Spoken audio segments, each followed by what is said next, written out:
Au nom du Père et du Fils et du Saint-Esprit. Amen. Le Seigneur soit avec vous.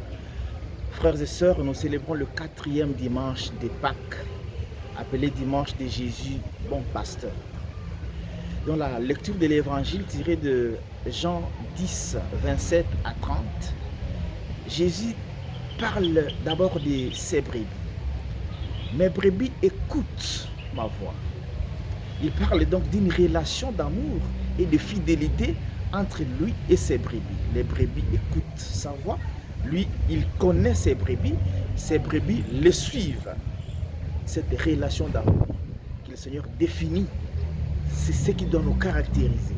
Savoir écouter Jésus, bon pasteur. Savoir suivre le chemin que Jésus, bon pasteur, nous donne. Parce que lui, il nous donne la vie éternelle. Il nous montre le chemin. Il nous donne la vie éternelle. Il dit, moi, je leur donne la vie éternelle. Et cette relation de fidélité fait que personne ne peut les arracher de sa main. Personne ne peut arracher ses brebis de sa main. C'est une fidélité, une relation qui est inébranlable et que personne ne peut détourner les vrais disciples du chemin que Jésus leur a donné. C'est une interpellation pour nous.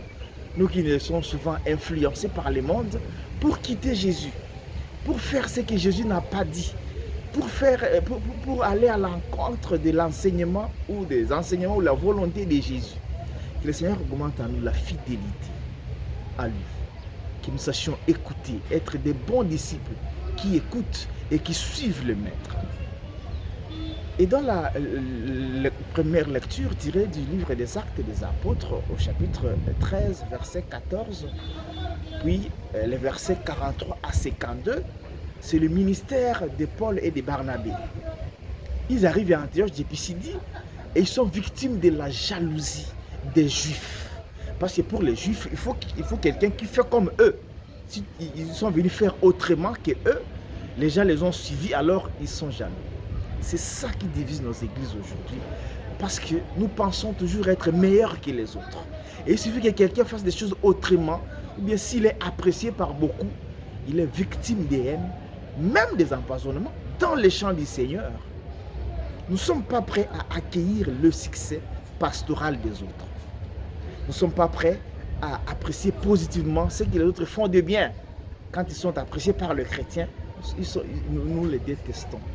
Paul et Barnabé sont passés par là. Que le Seigneur nous aide dans sa vigne à ne pas être jaloux.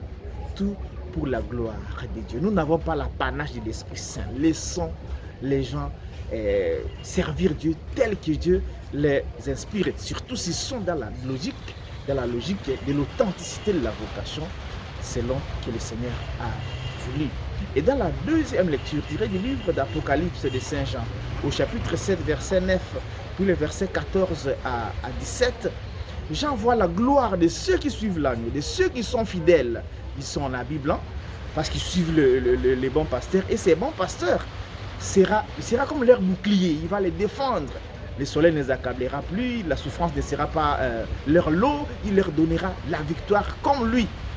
Le Seigneur nous aide à être fidèles à lui pour recevoir la part de gloire avec lui. Mais aussi ce dimanche nous interroge, nous les responsables, comment gérons-nous les autres, les troupeaux du Seigneur, même pas troupeaux du Seigneur, mais partout où nous travaillons, où nous sommes des responsables. Le Seigneur nous aide à valoriser la vie. Nous ne pouvons pas donner la vie éternelle, mais nous pouvons laisser la vie s'épanouir. Ton ouvrier n'est pas ton rival, ton subalterne n'est pas ton rival. Il faut créer la relation de fidélité, d'amour et de solidarité.